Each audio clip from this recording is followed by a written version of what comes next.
Hello, good day, class. So, sorry for the late upload of our final online discussion since all my recorded files were corrupted when I checked them for uploading. Okay, so, actually, I already finished all the lessons. It was already recorded naman. Pero, amo to gani, pag-check ko gid sang tanan ko gid yung files. So, paglabot sa mga tunga, ang iyang screen turn into black then naghang lang yung mga cursor lang para ang pa ng audio and such okay man taning yung audio pero it would still be useless kag syempre lawan man i-upload kung magyapon kag audio lang ang ara to. So what I will do now is i-rush ko lot at record tanan then instantly upload ko din sa YouTube since may napangayo na sang akon nga YouTube na channel para na kay na matamat ko man since tanan ko gid yung mga subject not only chemistry but also sa akon na com-sci subjects and also sa akon na food tech. So sa atong finance nga topic, we have here the ionic compounds. So ito kami sa tunamon that sa atong midterm, wala daw solvings. So dili gid laban solvings income sa aton nga chemistry na. Okay, sa aton nga ionic compounds, okay, so you have there the names and formulas for some ionic compounds. Okay, sa aton nga formula of ionic and ionic charges and the names of some common ions. You have here common cations. Ano yung cations? They are positive na ions. So you have there mga formula nila, the charges and their name. Okay, so tandaan nyo lang, be familiarized with them. So you have there first here, sodium. Okay, sodium, ang yung formula is Na plus. Okay, ang plus nila, it signifies the charge. Ibig sabihin, kung may number da nga units kilid, okay, that will increase also ang iyang charges. So, may nga sodium, you have there potassium, K plus, so 1 plus. Then you have your ammonium. Okay, ammonium is a compound. It is an ion compound. Compound okay, it is made up of two elements. You have your N, nitrogen, and H. You have 4 na H. So, it is ammonium. So, plus lang iya. So, it has one charge. Okay, ang 4 yan yung class, hindi na 4 plus yung charge. But 4 na hydrogen atoms. Then, you have your silver. Silver, ang iyang formula is Ag plus. Same yapon, one charge. Next, you have your magnesium, 2 plus. Okay, 2 plus, therefore, ang iyang charges is 2. Okay, your calcium, Ca2 plus. Yung charge 2, you have 2 charges. You have your zinc, okay, 2 man yapon. Next is your copper. Okay, you have 2 na copper. Your copper 1 and copper 2. Okay, so understood na if you are given with copper 1, okay, ang iyang charge na is 1. Sa mga copper 2, ang iyang charge is 2 plus. Next is your iron. Okay, sa iron nyo, you have also duha ka iron names. You have iron 2 and iron 3.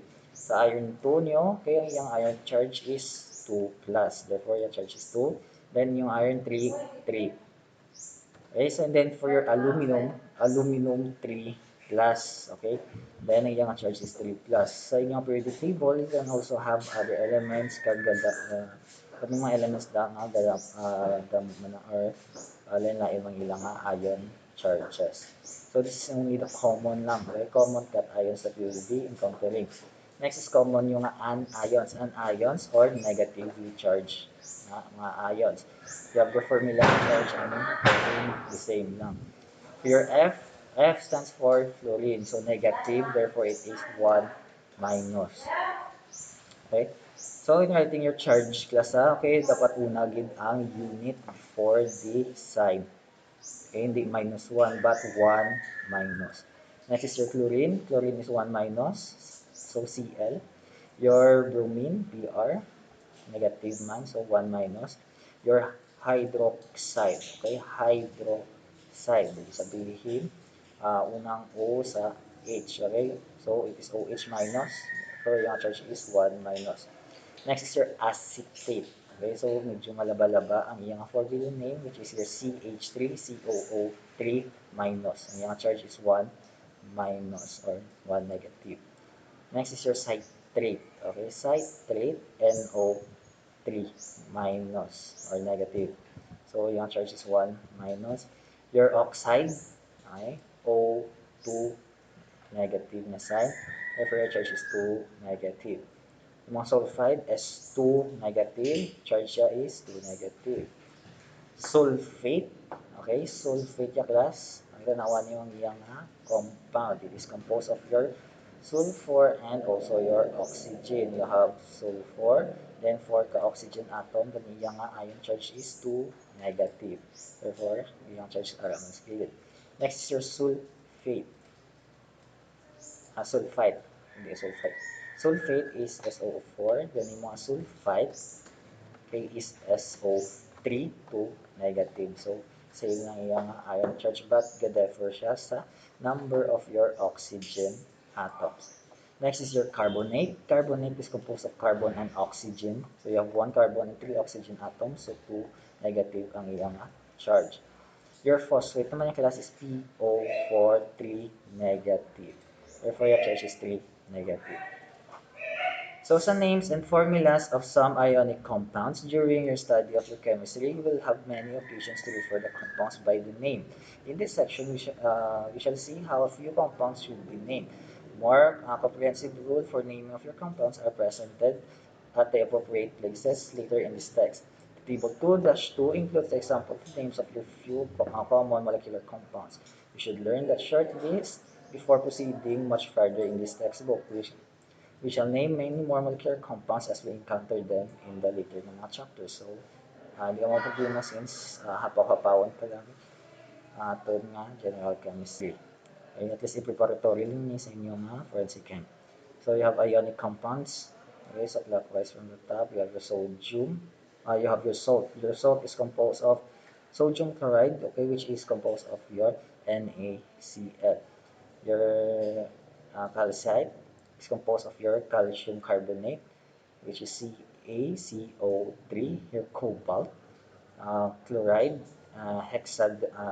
hexahydrate. It's composed of your COCl2, 6H2O. Okay, so your fluoride naman yung class is composed of your calcium and fluoride. It is composed of calcium and F2. Okay, so sa later nga mga ano na, you will know kung paano na-derive ang mga ilang formula. Okay, with the use of mga ilang ionic charges. So the names of the some common ions appears in table 2-3. You will need to know the names and formulas of these frequently encountered ions. They can be used to write the formulas by the name of many ionic compounds. We write the formula of an ionic compound by just adjusting the relative numbers of positive and negative ions, so their charges can cancel.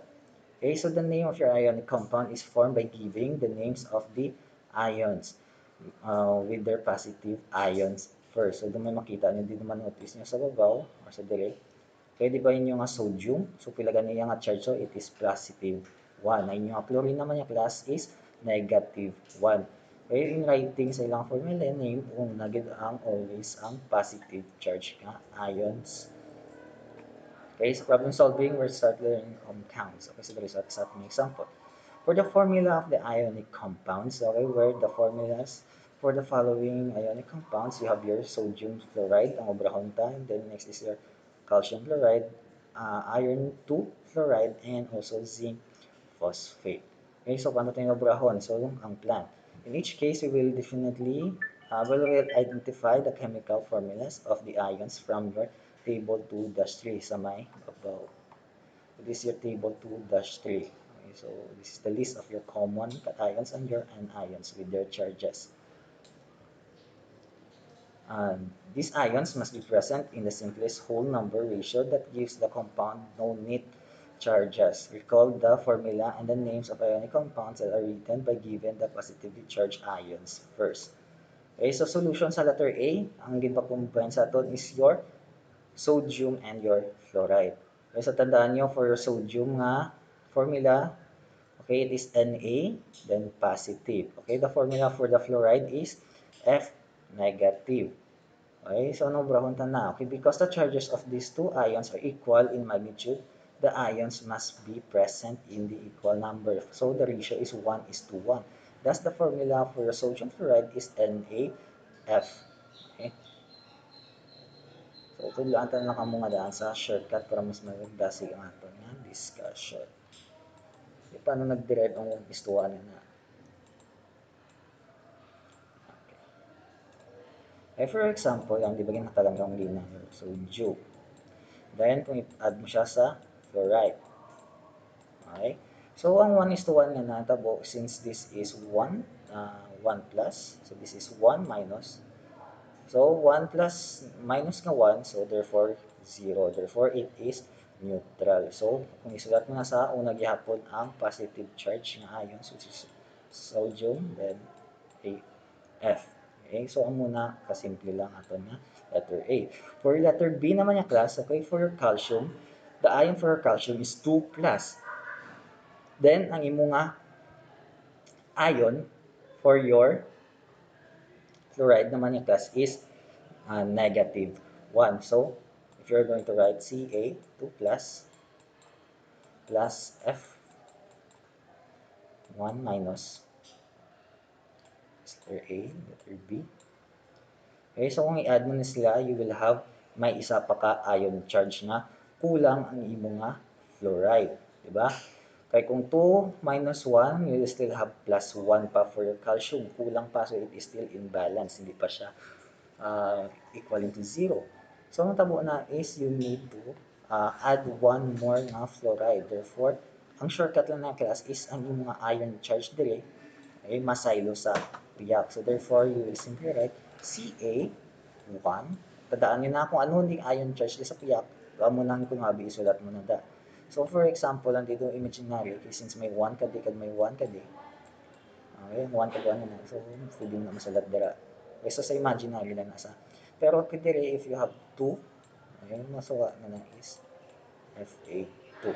So, similar lang. So, ang iyang ratio is 1 is to 2. Klaro? For letter C naman yung class, okay, you have there Fe. Okay? Fe2, iron 2. So, therefore, yung mga iron shells, yung Fe is 2 plus. Okay? Ano gin-combine mo sa imong iron? So, you are adding a ionic compound, which is your sulfate. Okay? Your sulfate is composed of 1 sulfur and 4 hydrogen atom. Then, ang iyang ionic charge is 2 minus. Since same lang sila, so 2 is to 2. Therefore, ang ilang ratio is 1 is to 1 man. Pwede mo sila ma-shorten or ma-lessen. Therefore, if you write the chemical formula of the combined ionic compounds, it will be simply written as FeSO4. Okay? For your letter D naman yung class, okay, ang ito nga zinc plus your phosphate. Okay, so dili medyo complicated slightly, maybe for you, pero I will try my best to explain it in the simplest way. For your zinc naman yung class, okay, your zinc is in 2 plus, diba? Then for your phosphate is a ionic compound which composed of your phosphorus and your oxygen atom nga 4. Then, ang imong ionic charge, yung mga phosphate is 3 negative.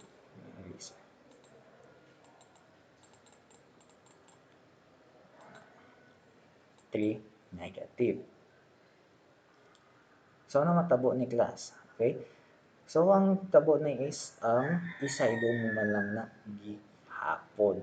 Pero sir, paano na masaylo? Sir, kay may 4 na di sa kilid. That's why you add ang parenthesis nga rin nga makita nyo sa kilid. So, you will have zinc. E, wala mo siya sa number dire, hindi mo na sa kinahanglan parenthesis. So, ang iyang ion charge nga rin will transfer sa zinc. Then, ang imong ion charge nga 2 dire, masaylo sa PO4. Make sure nyo nga ang inyong nga phosphate na compound, i-parenthesis nyo. Kaya nga aman. Okay, kaya kung hindi mo pag-parenthesis na, kung ipadalo mo na di, okay, ang imong oxygen nga 4, okay, ma-time siya sa 2, therefore it is PO8 na. Okay, so ibig sabihin, ang gina-signifies nga, ang gin-parenthesis mo ni, that you need 2 phosphate nga compound to neutralize the imo nga bago nga compound ka na ubra. Okay, so amo man lang naka simple. Next, the names of your ionic compounds. Okay, ang names naman sa mga ionic compound is simply reading kung ano ang sa first nga element or sa mga compound. Okay, in name your ionic compound, it is helpful to inspect the formula of your atoms or group of atoms that we recognize as representing familiar atoms. Okay, so the presence of the polyatomic group, which is your NH4 or your ammonia. NH4 yung mga ammonia din. Okay, ammonia or ammonium.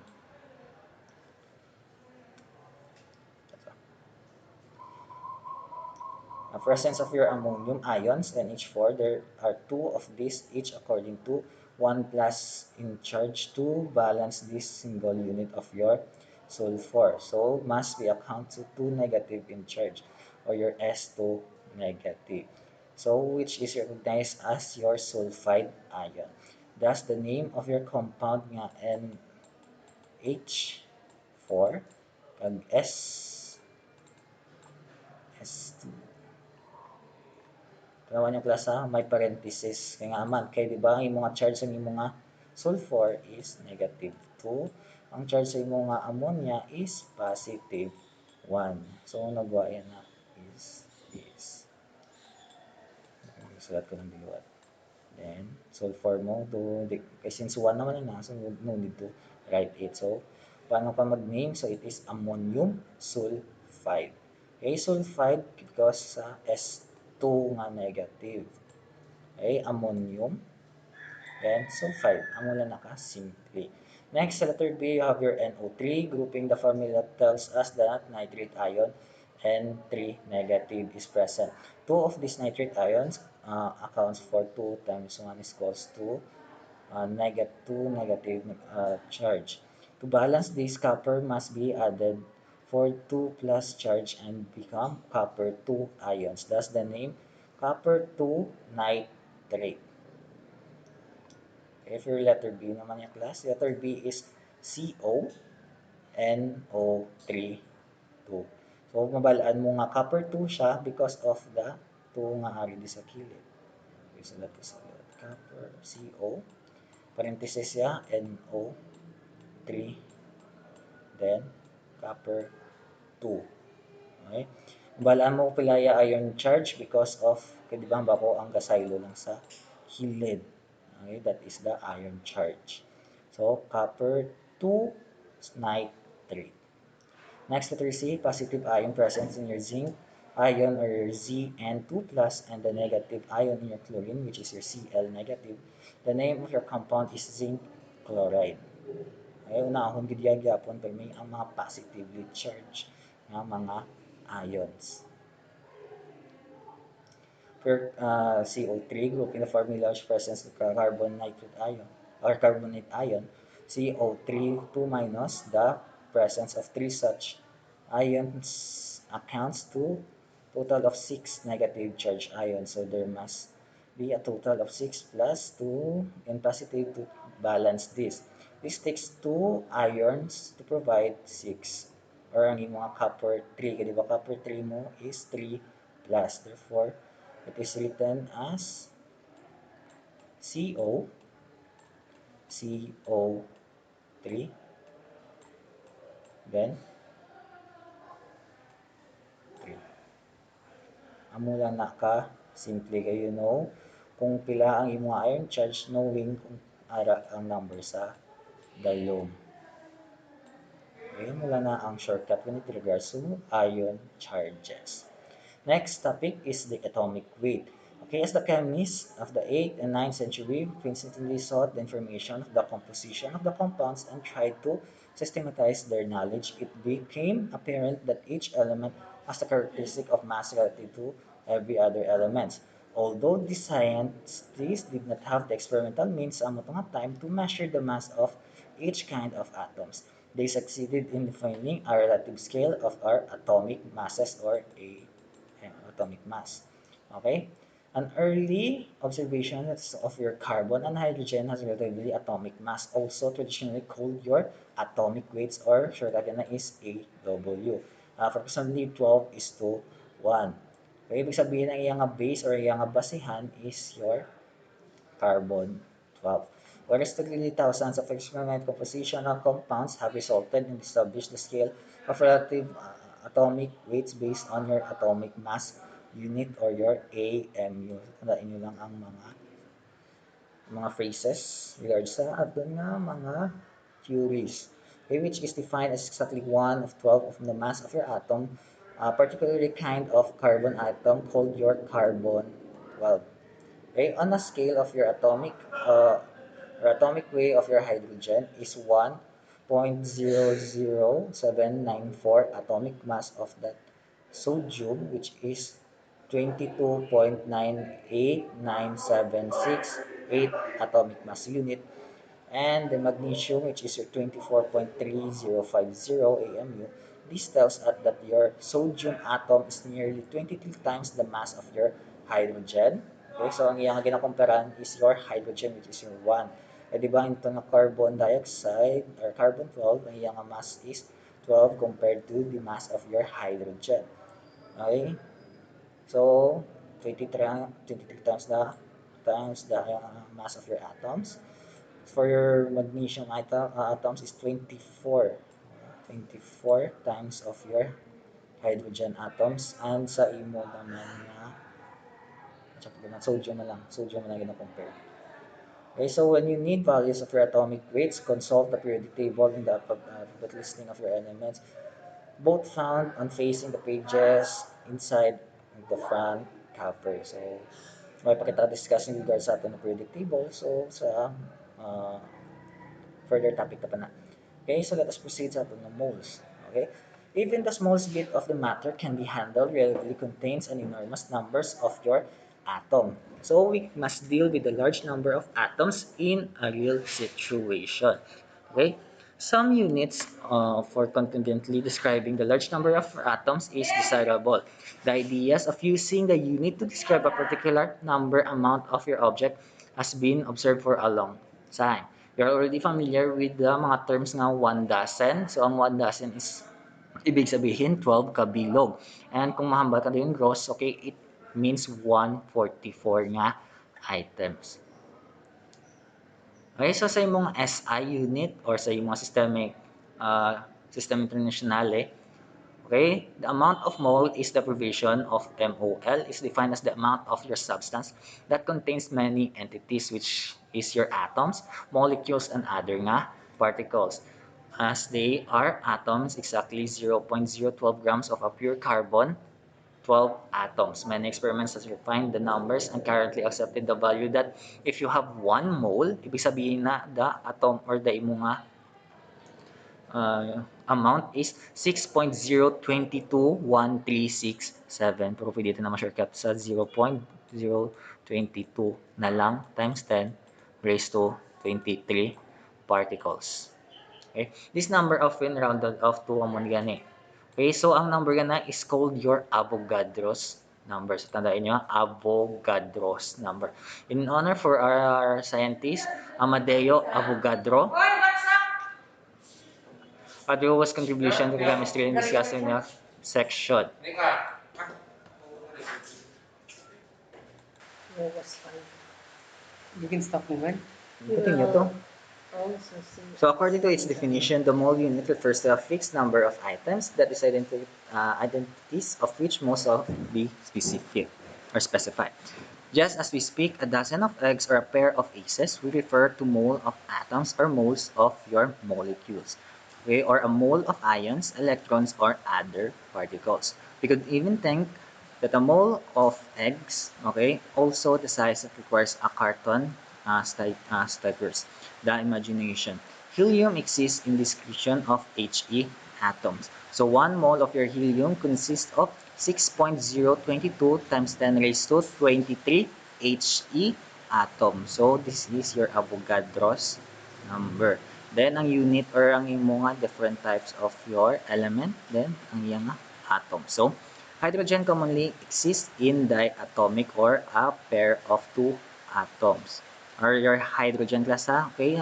The helium and hydrogen is different. Kaya man, for hydrogen class alone is unstable. Therefore, ang imong hydrogen mismo word is composed of H 2. Muna ginamin nga 2 atom molecules. So your 1 mole of your hydrogen is 6.022 times 10 raised to 23 H2 molecules. Amo ni aton nga hydrogen molecules. Therefore, if you are going to say that for hydrogen atoms lang gid nga H yun na, so therefore you have you need to multiply it sa 2. So in every H atom you have 6.022 times 10 raised to 23.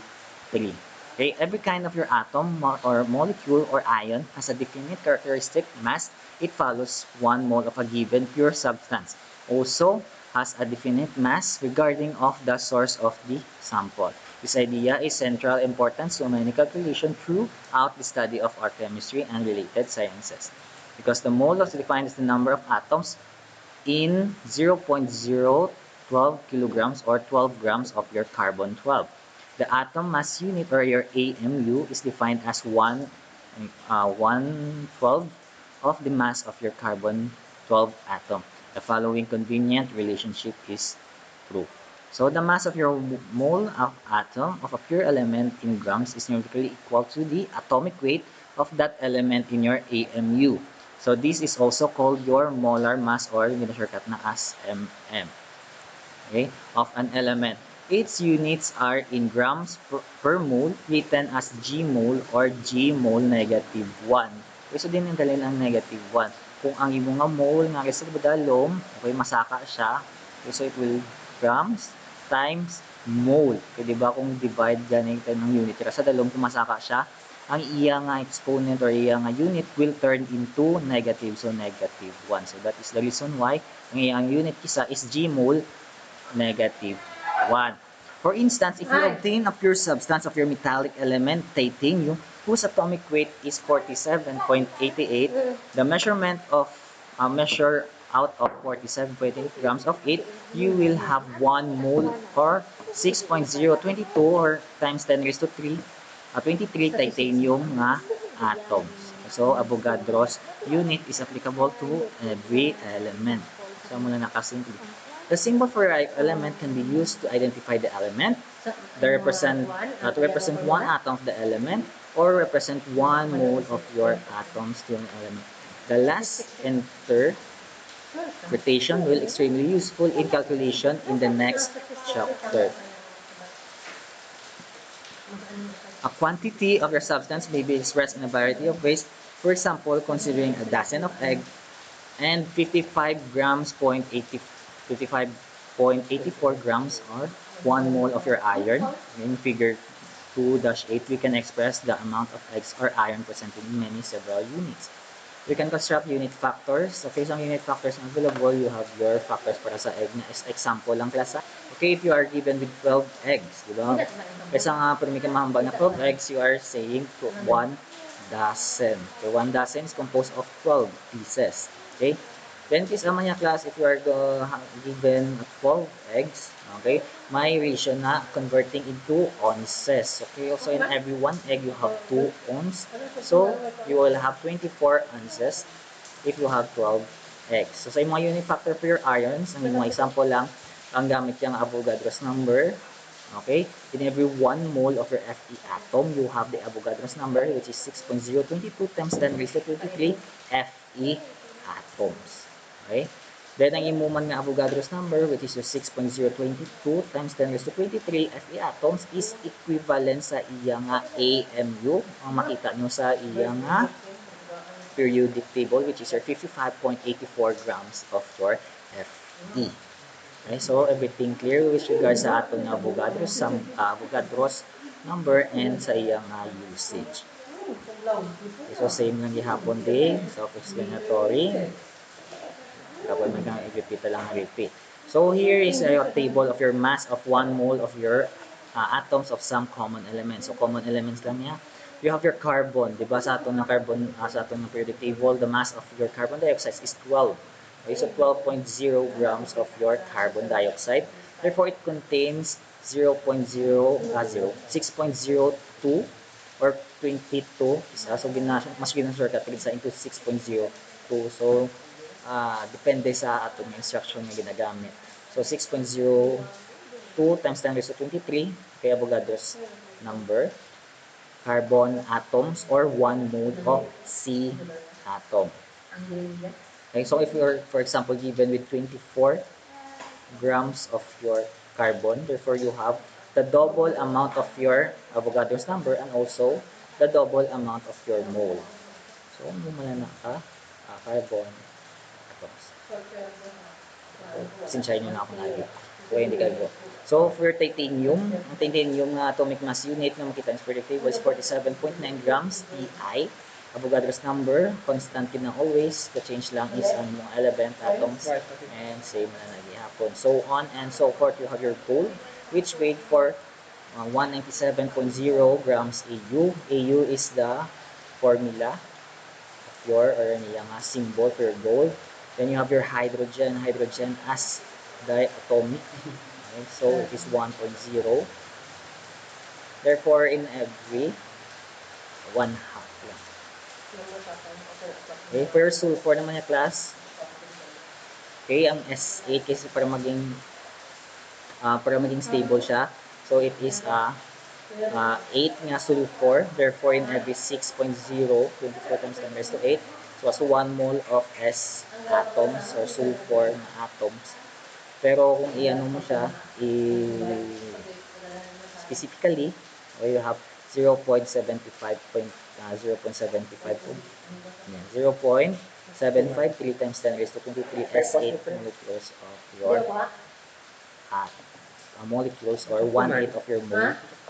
1. Check na ito. So for our example of our moles of atoms, how many moles of atoms does your 136.9 grams of iron metal contains? So the plan So the plan of your atomic weight of your atom is 55.85 EMU or atomic mass unit. This tells us that the molar mass of their iron is 55.85 grams per mole. Okay, or that 1 mole of your iron contains 55.85 grams of your iron. So we can express this in either two factors. So what are your two factors? You have your 1 mole is equal to 55.85 grams of your Fe or your iron, or 55.85 grams of iron in every 1 mole of your Fe atom. So, pwede nyo sa ma-interchange. Because of your 1 mole of iron has 55.85 grams, we can expect that 136 grams of will be fairly small amount of your moles, greater than 1 but less than 10. So, for the solution, so ang ginapangita sa ato niya is the grams or how many moles of your Fe atoms. So, ang mga given, which is your 136 grams of your Fe times your 1 mole of Fe atoms over 55.85 grams of your Fe. Okay, so sa din tanin nakuha nga mo taning conversion factor sa dire. Okay, so i-times mo lang na, so you'll have 136.9 times 1 divided by 55.85 grams, giving you the answer of 2.451 mole of your Fe atoms. Amo na nakasimple ang atom ng mole.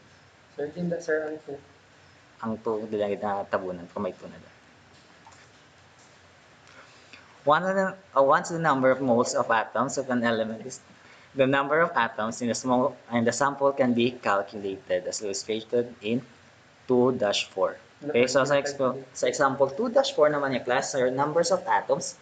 Ang question ta is, how many atoms contained in 2.451 moles of your iron? Okay, so ginapangita ta na is atoms. Yung ano ka na sa atoms mo, you are now using your Avogadro's number. Okay? So this let us generate two unit factors. Anong unit factors na? Okay, sa Avogadro's number ta gani, it is 6.022 times 10 raised to 23 atoms over 1 mole of atom. So depende kung ano nga element ay inyong gamiton. So we are looking for the iron, ibig sabihin Fe. Iron man. Okay?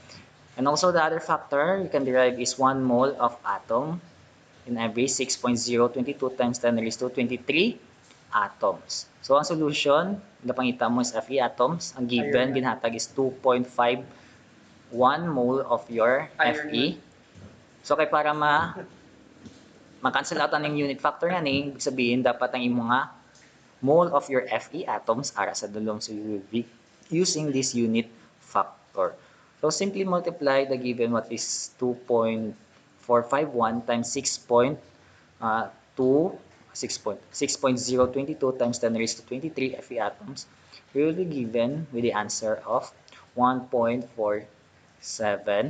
times 10 raised to 23 Fe atoms. Therefore, we expect the number of atoms is more than 2 moles of the atoms at the very large number. Written in non-scientific notation, the answer to this example is basta daw ka 0. So you have pila ka zeros? Around 21 nga zeros. Damo, sir, no? Okay, sa Avogadro's number, same lang gihapon ang designation sa dili but it is elaborated lang gid. How, sir? Okay, so may more example regarding sa aton nga Avogadro's number sa dalom. So let's just proceed sa aton nga mass of atom. So here in this question, you need to calculate the average mass of one iron atom in grams. So ang plan study is we expect that the mass of a single atom in a gram would be a very small number. We know that the 1 mole of your Fe atom has a mass of 55.85 grams that contains 6.023 times 10 raised to 23 Fe atoms. We use this information to generate mga unit factors na naman na out of desired conversation. So, ang mga solution, ang ginapangita mo is how many grams or average mass in one Fe atoms. So, question, so kung missing pa din mga grams of your iron, ang given lang is Fe atom is equals to 55.85 grams of your Fe in every 1 mole of Fe atoms times the 1 mole of Fe atom over 6.022 times 10 raised to 23 Fe atoms. So, kayang unit nga rin sila long, cancel out, okay, leaving you the unit nga grams of Fe over Fe atoms. Kaya nga duwaya unit because you are looking for the average mass of your Fe, of your iron atoms. So the answer is 55.85 divided by 6.022 times 10 raised to 23 Fe atoms. So ang unit mo is grams Fe in every Fe atoms. So the answer is 9.274 times 10 raised to negative 23. Nag-negative 23 siya sa class since divided by exponent siya sa dalom. So 23, so kung magsaka sa babaw, so magiging negative iyang sign. So thus we can see that average mass of Fe atom is 9.274 times 10 to times 10 raised to negative 23 grams. That is 0.000, so 20 ka, it's 22 ka zeros. Okay. We have here more examples regarding sa ating Avogadro's number. So, sa atong nga Avogadro's number, a stack of 500 sheets of typing paper is 1.9 inches thick. Calculate the thickness in inches, in miles, and in miles, and the stack of typing paper that contains 1 mole or sa imong Avogadro's number or your sheet. So, let's track your unit factor from the data given from conversation factor in table 1.7 and from your Avogadro's number. So, first, ang kita gani is the inches. Okay, sa imong 500 sheets. So if you have 500 sheets of your typing paper, you have 1.9 thickness. So in every 1 mole of your sheet times your Avogadro's number, which is 6.0222 times 10 raised to 23 sheets, in every 1 mole.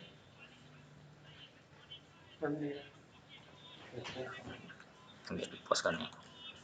Pause yan, i-play yan na naman. You have 1 mole of sheet times 10 raised to your Avogadro's number over 1 mole of sheet times in every 1 mole of your sheet, you have 1.9 inches in every 500 sheets. Therefore, makancel out ang mole sheets. And then, ang imong Avogadro's number, leaving you the unit in inches. Okay, so, the answer is 2.3 times 10 raised to 21 inches. inches. And for your miles naman nga class, since you're already given nga unit in inches, you can have the conversion sa aton nga miles sa aton nga English kag metric conversion. So for your inches, you need ang English nga conversion. In every 1 feet, you have 12 inches. And in every 1 mile, you have 5,280 feet. So, ang given mo nga 2.3 times 10 raised to 21 inches, okay, divided by 12, then divided by 5280 feet. Okay, so i-divide mo lang, giving you the answer of 3.6 times 10 raised to 16. Okay, kaya ang paano ni magsulto ni, multiply mo sa babaw, then divide mo sa dalom. Then ang answer yan ng lot, times mo sa ulat sa 1, then i-divide mo siya sa dalom. So giving you the answer 3.6 times 10 raised to 16 miles. So that ends our topic regarding sa aton nga module 5, which is your ionic compound. So have a good day and stay safe always.